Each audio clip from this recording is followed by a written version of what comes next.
नमस्कार सांगने Rushikulya Odia cooking blog channel को आपण मानक बहुत बहुत स्वागत। तो फ्रेंड्स आज रेसिपी कौन रही आपण माने तो देखिकी जानी सारे। तो आज रेसिपी सांग माने रही पणस बिरियानी जोटा कि बहुत ही टेस्टी और बहुत हेल्दी ऊपर बन आशा कर बहुत ही बढ़िया लगे और बहुत सहज केमी आपण माने घरे टेस्टी पणस बिरियानी बनई पारे तार रेसिपी आज आपण साथ शेयर कर। तो सांग माने प्लीज चैनल को लाइक शेयर सब्सक्राइब करने को भूलिए। तो आशा कर आज रेसिपीटा आपको बहुत पसंद आसो। तो चलते आज रेसिपी स्टार्ट करना। तो पणस बिरियानी सांग मैंने ये मुझे पणस पणस टे माने छोट साइज रही कटा। तो बिरियानी यहाँ नाला तरकारी की आसला मार्केट रू कटा ही। तो भाविली आज बिरियानी बनईदे तो से छोट पणस भी बनईदी। तो बड़ बड़ पणस रे बिरियानी बनैले देखापी कि बहुत बढ़िया लगे डिटो चिकेन बिरियानी भाया लगे खावापी भी बहुत बढ़िया टेस्ट लगे। तो चलतु केम कौन रही आपण साथ शेयर करदेवी। तो प्रथम बिरियानी बनाई चाउल को बढ़िया से धुआ धुई करदे रखिने आपणस कैप्सिकम आउ कौन भी पनीपरिया मुझे आड करनी। तो ये दुईटा जिनस आज माने बिरियानी बनैबा। तो ये लुहा कड़ाई गरम करदे से पानी देती पानी भी टिके गरम हो गला किसी गोटा मसला आड करदे धनिया पत्र पुदीना पत्र पकई नहीं बहुत बड़ा बास्ना आसापी सहित स्वाद अनुसार लुण पकई नवा अल्प टिके गोटे चामच पखापाखि देसी घी आम आड करदे सहित लेंबूर स्लाइस ये तीनोटी जिनस आड करदे कवर करदे 5-10 मिनिट फुटापी छाड़दबा। तो बिरियानी की मुख्य जिनस हूँ सांग मैंने चाउलर माने चाउल फॉर्च्यून नेबे बहुत बढ़िया टेस्ट रहिबो बहुत बढ़िया बास्ना भी आसीबो।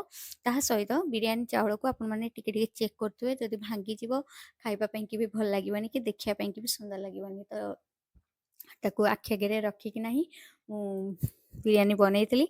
तो अल्प टिके मंज टाण थी आपण माने काढ़ी देबे। तो सेमती ही करिकी मु चाउल को सेपरेट माने छाणी देइतिली। तो चलंते एबे गोटे मसला प्रिपेयर करनबा। तो किसी दही मर्च गुंडा धनिया पाउडर कस्तूरी मेथी जीरा पाउडर हल्दी पाउडर ता सहित काश्मीर लंका गुंडा नहीं जाइए किसी ये मुझे किसी गरम मसला 2 टंकिया गरम मसला नहीं सहित सबुठ मेन हूँ आमर बिरियानी मसला तार क्वांटिटी टी आम अधिका कि नवा जोटा कि टेस्ट बहुत बढ़िया लगे। तो सब जिनस पकई सारे लास्ट को मुझे अदा रसुण पेस्ट ये सब जिनस आड करदे कि भल भाव फेंटिकी रखिनेबी। तो तापरे सांग माने पणस को आमे टिके फ्राई करनबा तेल रे। तो ये हमर भात हो गलानी फटाफट मु गोटे बाउल को काढ़ी नेली अधिका सीझीगले बिल्कुल भी भल लगे कढ़ई रे तेल गरम कर देछि सेतरा आमे पणस को फ्राई करनबा।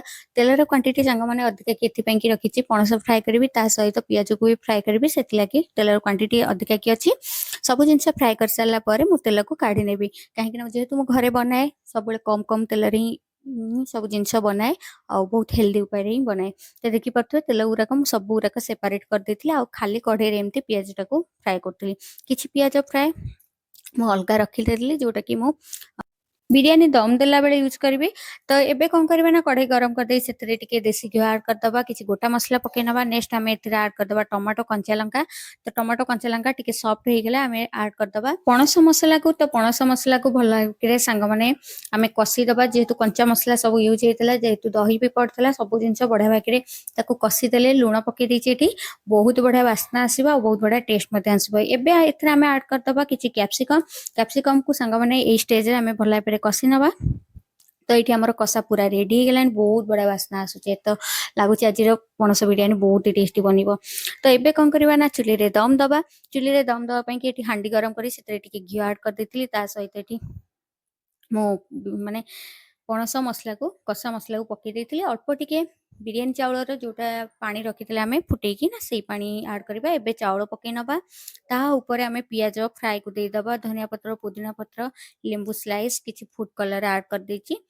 तो एबे ऊपर टिके बिरियानी मसला आउ टिके ऐड करदबा बहुत बड़ा बास्ना आसिया पई कि लास्ट देसी घी टिके ऐड कर दे कि 10 मिनिट आम कवर करिबा पई कि कवर करके ताकू दम दबा पई कि छाड़ी दबा।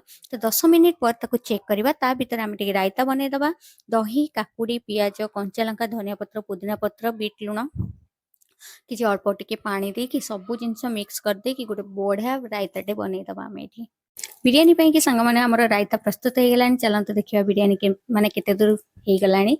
तो एठी चेक कर दबा कवर खोली कि बहुत बढ़िया बास्ना होची बहुत ही टेस्टी बनतला आ कलर आपण माने देखि परथुए लुकटा भी बहुत बढ़िया आसी डिटो चिकन बिरियानी वाला ही लागु माने आसुची। ତ ଭେଜ୍ ବିରିୟାନୀ ବନେଇଛି କିନ୍ତୁ ଟେଷ୍ଟ ଆସିବ ଚିକେନ ବିରିୟାନୀ ଟାଇପର ବହୁତ ହି ଟେଷ୍ଟି ବନିଥିଲା। ଆପଣମାନଙ୍କୁ ଆଶା କରୁଛି ଆଜିର ରେସିପି ବହୁତ ପସନ୍ଦ ଆସିଥିବ। ରହୁଛି ବାଏ ସାଙ୍ଗମାନେ।